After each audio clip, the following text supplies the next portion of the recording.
Hi guys, इस video में हम बात करेंगे जो भी स्टूडेंट्स आप लोग अगर एनआईएएस के अक्टूबर पब्लिक एग्जाम्स में अपियर होने वाले हो तो आप लोग के डेट शीट बहुत ही पहले रिलीज कर दिया था एनआईएएस ने। बट अब आप लोग के हॉल टिकट भी अवेलेबल हो चुका है और आप लोगों ने डाउनलोड भी कर लिया होगा। अगर आपने डाउनलोड नहीं किया है तो सिंपली गूगल पे सर्च करना है एनआईएएस हॉल टिकट, आपको एक लिंक आ जाएगा, वहां पे आपका इनरोलमेंट नंबर डालना है और आप सिंपली डाउनलोड कर लोगे। ठीक है, वो आगे मैं प्रोसीजर्स भी बता दूंगा। एग्जाम्स में क्या क्या चीजें आपको खास ध्यान देना है उसके बारे में भी बात करने वाले हैं। क्या क्या डॉक्यूमेंट्स लेके जाने वाले हो वो भी बात करेंगे, आपके ड्रेस कोड के बारे में बात करेंगे, एग्जाम के लिए प्रिपेयर कैसे करना है वो भी बात करने वाला है। तो इस वीडियो को लास्ट तक देखते रहना। अगर पहली बार हो तो सब्सक्राइब कर लेना, आप लोग को बहुत सारे स्टडी नोट्स वगैरह हम लोग देने वाले हैं यहाँ पे।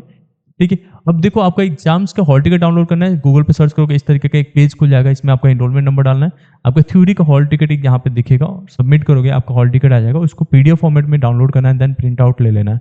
कुछ इस तरीके का रहेगा आपका प्रिंट आउट, उसमें आपका एग्जाम सेंटर लिखा रहेगा, आपका नाम वगैरह वहाँ ऊपर लिखा रहता है, फोटोग्राफ्स भी रहेगा।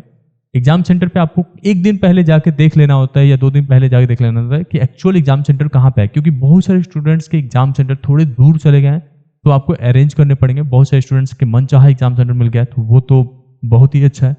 अब यहाँ पे सारे जो भी सब्जेक्ट्स हैं आपके वो सब चीज यहाँ मेंशन होगा। जैसे इस स्टूडेंट्स के लिए केवल बायोलॉजी सब्जेक्ट है, बट आपके लिए और भी सब्जेक्ट्स हैं तो वो सारा कुछ यहाँ पे मेंशन रहेगा। अब एक चीज का ध्यान देना है, आपके एग्जाम सेंटर पे आपको क्वेश्चन पेपर मिलने के बाद से 15 मिनट टाइम दिया जाता है क्वेश्चन पेपर को रीड करने के लिए। उस समय पे आपको आंसर शीट में कुछ नहीं लिखना है, बट समझना ये है कि हमें अटेम्प्ट कहाँ से करना है, मतलब at the start of the section करना है या जो आता है, लेट्स से सेक्शन डी में अच्छे से आता है तो सेक्शन डी से स्टार्ट करो। तो ये स्ट्रैटेजी आपको पहले बिल्ड करना पड़ेगा 15 मिनट में जो आपको मिलेगा। ठीक है, उसके बाद से एग्जाम सेंटर पे कुछ आपको डॉक्यूमेंट्स लेके जाना होता है, वो मैं आगे बता दूंगा।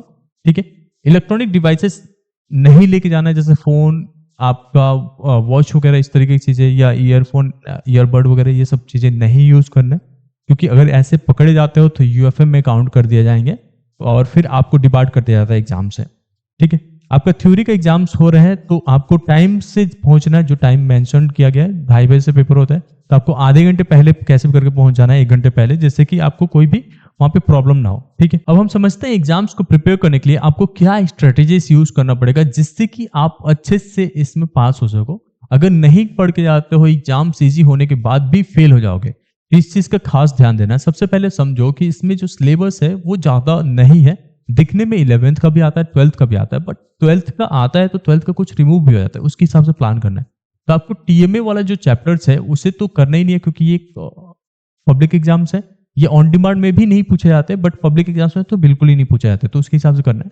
आपके दिमाग में ये चीज ध्यान रहना चाहिए कि 40 मार्क्स के क्वेश्चंस, ऑलमोस्ट 40% ऑफ द जो भी पैटर्न्स रहेगा वो 1 मार्क्स वाले क्वेश्चंस बन के आएंगे। ठीक है, तो इसके हिसाब से आपका जो है एक एक लाइन के जो आंसर्स होते हैं ना वो भी ध्यान में रखना है। जैसे एमसीक्यूज बेस्ड क्वेश्चन आएगा, फिल इन द ब्लैंक्स आएगा, मैच द फॉलोइंग आएगा, तो इसके हिसाब से प्रिपेयर करना है। आपका जो भी सब्जेक्टिव टाइप का क्वेश्चन आ रहा है जिसमें थ्योरी लिखना है, पैराग्राफ टाइप का लिखना है, पॉइंट्स देख लिखना है, वो चीज का आपको ध्यान देना है कि कैसे मेरे को अरेंज करना है आंसर्स को। अब इसमें जो है ज्यादा स्कोरिंग मार्क्स रहता है, जो 60% ऑफ द मार्क्स कैरी करता है। ठीक है, अब ये इसमें क्या करना है, आपको पैराग्राफ में लिखना और सुंदर हैंडराइटिंग में लिखना है। ऐसा नहीं है कि कुछ भी लिख के चले जाओ और आप गंदे हैंडराइटिंग में लिखोगे तो मार्क्स मिल जाएंगे, ऐसा नहीं होता है। जब आपका हैंडराइटिंग थोड़ा गलत भी होगा ना और साफ सुथरा लिखोगे तो मार्क्स मिलते हैं, ये चीज का आपको ध्यान देना है। और ये जो है ना एग्जाम्स अब कुछ दिनों की बस बात है, दिमाग में ये रखना कि अगर आप फेल होते हो तो आपको एग्जाम फीस वापस से पे करना पड़ेगा, आपको वापस से वेट करना पड़ेगा, कॉलेज नहीं जा पाओगे। तो ये चीज आपके दिमाग में जब तक रहेगा तब तक आप हार्डवर्किंग के साथ पढ़ लोगे इसे। तो अभी जितना भी कर रहे हो अच्छे से प्रिपेयर करो। हम लोग आप लोग के साथ स्टडी नोट्स वगैरह शेयर करेंगे, इंपॉर्टेंट चीजें शेयर करेंगे, सभी टीचर्स आके आपको यहाँ पे प्रोवाइड कर देंगे। वो वर्कशीट को भी प्रिंट आउट लेके पढ़ना, ठीक है, उससे आपको ज्यादा हेल्प मिल जाएगा। बाकी आपको कुछ दिन की बात है, वर्क हार्ड करना है, 4 से 6 घंटा तो डेली दे ही दो अपने टाइम का, जिससे में इतना कर लेते हो तो आराम से आप अच्छे से पढ़ाई पास हो जाओगे। अगर आपको कहीं से भी लगता है कि आप डिस्ट्रैक्टेड हो, नहीं समझ में आ रहा है, तो आप खुद से चैलेंजेस लेना शुरू कर दो, छोटे छोटे चैलेंजेस। जैसे मैं ये 5 क्वेश्चन आंसर तो बिल्कुल पढ़ूंगा, तभी जाके उठूंगा या फोन देखूंगा, या 10 क्वेश्चन आंसर या ये एक चैप्टर जरूर देख लूंगा। तो इस तरीके से करोगे तो आपको ज्यादा आसानी से प्रिपरेशन हो जाएगा। अब एग्जाम सेंटर पे क्या क्या डॉक्यूमेंट्स लेके जाना है वो चीज का ध्यान रखना है, कहीं ऐसा ना हो कि आप वो डॉक्यूमेंट्स ना ले जाओ और वहां पे एग्जाम्स में बैठने ना दे। तो 3 चीजें खास होता है यहाँ पे। एक तो आपका हॉल टिकट तो जाएगा ही जाएगा, हॉल टिकट लेके जाना है।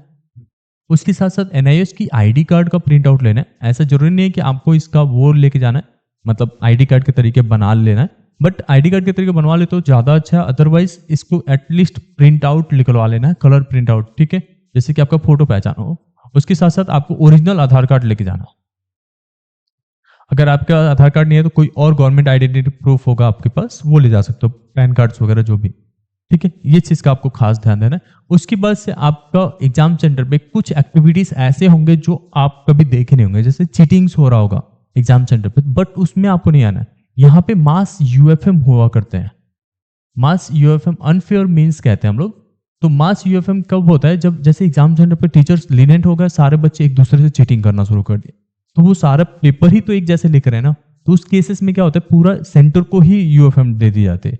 तो उस केस में क्या रहेगा, अगर आप खुद से लिखे होते हो तो आप अपना जो है चैलेंज कर सकते हो बोर्ड से कि मैंने तो खुद से लिखा है, एग्जाम सेंटर पे कुछ भी हो रहा हो उससे मुझे मतलब नहीं है, तो आपका अलग से इवेल्युएशन हो जाता है, ठीक है। इस चीज का ध्यान देना। और ऑब्वियसली आप दूसरे से चीटिंग कर रहे हो, कौन जानता है कि उन्होंने अच्छा किया है, तो अपना मेहनत करना है, जाके एग्जाम देना है। वहां पे कुछ जगह पे दिखेगा आपको कि स्कूल वाले जो है ऐसे फैसिलिटीज दे रहे हैं कि स्टूडेंट्स को अलग बैठा के पैसे दे लेके एंड देन कर रहे हैं। ऐसे बहुत सारे केसेस पाए जाते हैं, बहुत सारे स्टूडेंट्स बताते हैं अलग अलग एग्जाम सेंटर्स के, लेकिन इसमें आपको नहीं आ रहा है। अगर आपको कोई फोर्सफुली मांगता है फीस वगैरह, तो आप जो है एनआईएस को डायरेक्टली कंप्लेन कर सकते हो। इफ यू आर इंटरेस्टेड कि मेरे को जाना है उसके थ्रू, तो सब सोच समझ के डिसीजन लेना है कि कुछ गड़बड़ ना हो, ठीक है। ये सारी चीजों का आपको खास ध्यान देना है। अगर कोई चीज समझ में नहीं आता है, कोई दिमाग में रह जाता है क्वेरीज वगैरह, तो आप कमेंट सेक्शन में पूछ सकते हो, हम लोग हर जगह पे अवेलेबल हैं आप लोग के लिए। बाकी आपके प्रैक्टिकल असाइनमेंट्स के मार्क्स जो है अगर शो नहीं भी हो रहे हैं, तो जो आपका फाइनल मार्कशीट आता है उसमें आपके मार्कशीट में दिख जाता है। कभी उसको लेके परेशान नहीं होना कि मेरा प्रैक्टिकल के मार्क्स नहीं दिख रहे हैं या असाइनमेंट के मार्क्स वहां पे एलोकेट नहीं हो पाया, तो ये सब चीजें भूल जाओ अभी, ठीक है। होपिंग डेट आपको ये वीडियो पसंद आया होगा। Thank you so much.